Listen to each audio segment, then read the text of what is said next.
Kang. Saya lihat ini dulu.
Kemarin mau hujan.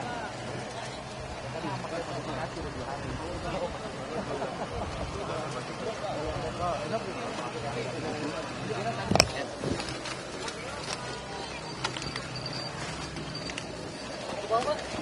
Ya, mana? Bawah lagi deh.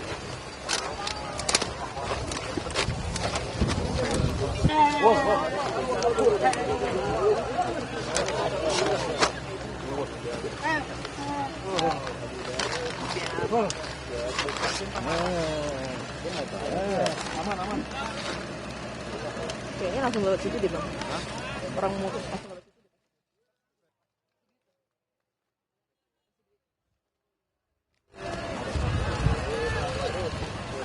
Bagi-bagi.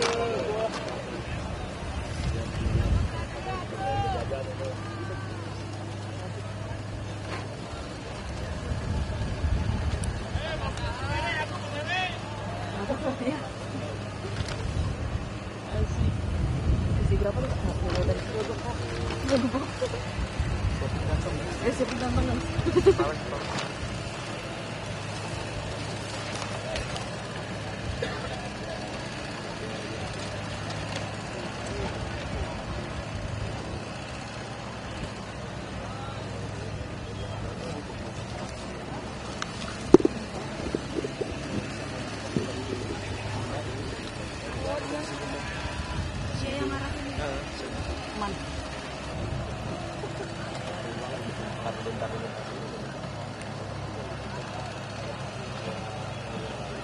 Pas naik.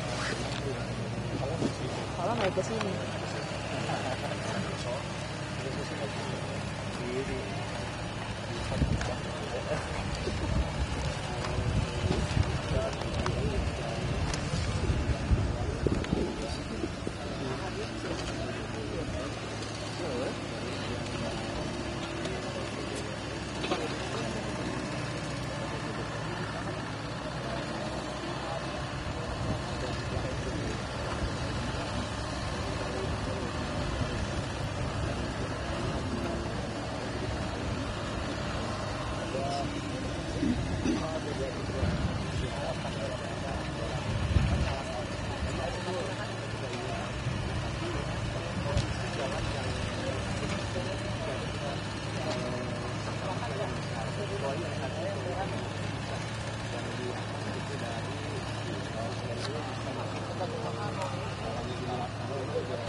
Coba sampainya sih. Iya.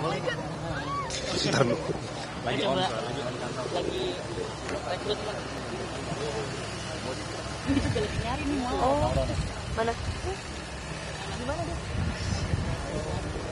Oh, gue kira di sana, makanya gue pas ngapain nih?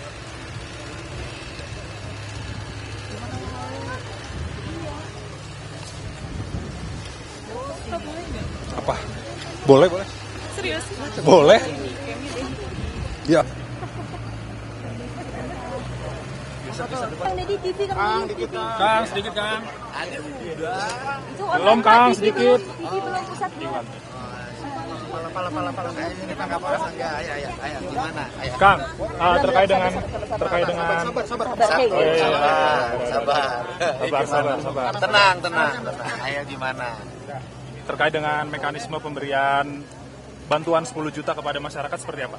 Yang pertama 10 juta itu adalah menghindari tumpukan orang di kantor desa yang disebut dengan orang posko atau tempat hunian sementara. Saya selalu mengambil inisiatif di berbagai tempat.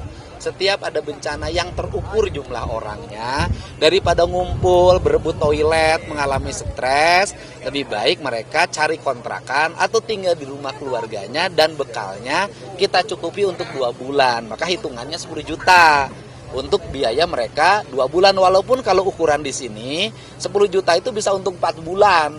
Karena kan rata-rata tukang nyangkul di daerah ini kan paling 30 gitu loh. Jadi itu yang pertama. Yang kedua, untuk masyarakat yang masih ada ahli warisnya, nanti kita memberikan santunan 25 juta per orang yang meninggal.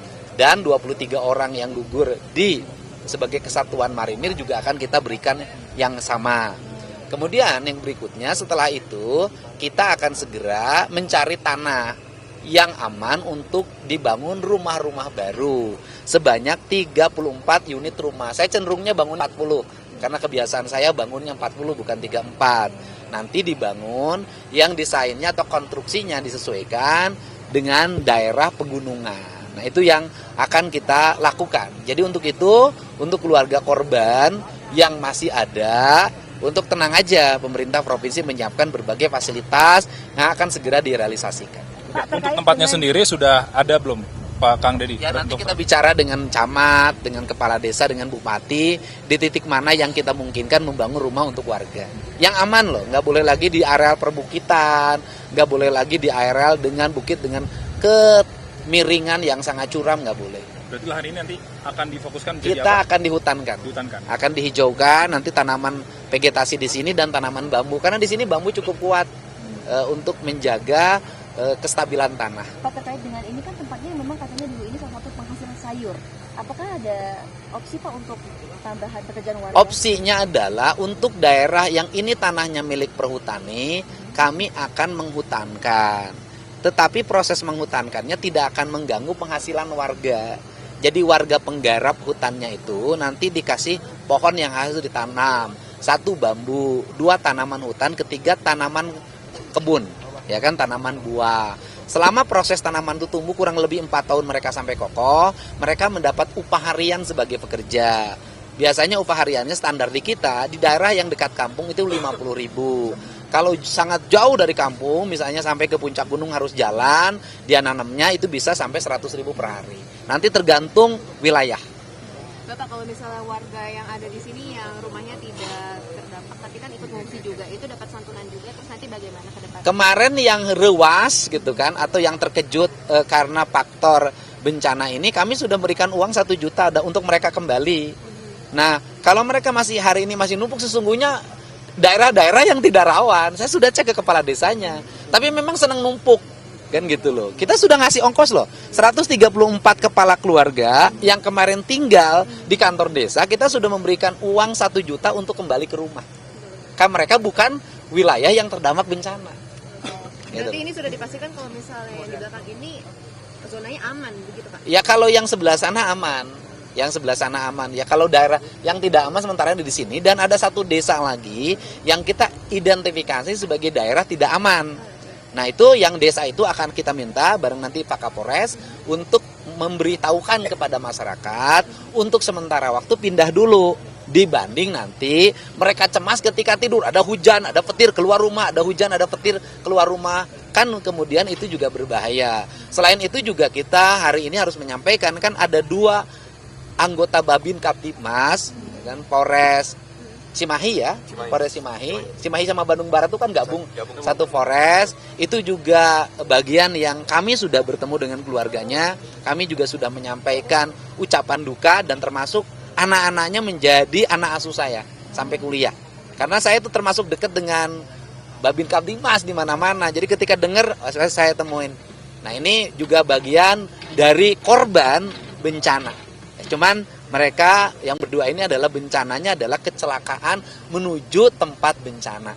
Baik, tapi kalau keseluruhan Pak di wilayah Jawa Barat, apakah sudah ada potensi pengecekan lokasi rawan bencana Pak? Dari sisi mitigasi kita sudah apa titik-titik yang akan rawan. Makanya kan saya terus-terusan memberitahukan kepada para kepala desa, kepada para camat, kepada bupati wali kota. Tetapi seringkali kan di kita paham culture masyarakat. Kalau belum kejadian tidak pernah menyadari. Contoh kasus yang di desa Arjasari Kabupaten Bandung, itu kan sudah ada peringatan, tetapi tidak diikuti peringatannya, diabaikan.